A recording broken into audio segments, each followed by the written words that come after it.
บอสเพลงทำไมពីផលិតកម្មថោន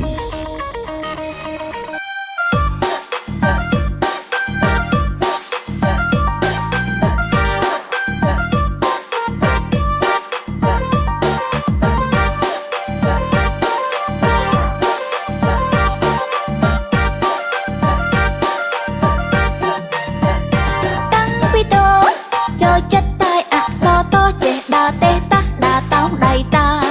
នៅតូចទាជិះម៉ូតូអត់ស្លៀកលីអូចាំចូលតុកកាថាតតថាតតថាតតមនស្រែកតតស្រែកតតស្រែកតតស្រែកតតទាដេញតាមតតាំងពីតូចចូលចិត្តតែដេកលើតុកដាផ្សារតាំងដឹងតែចូលតទេត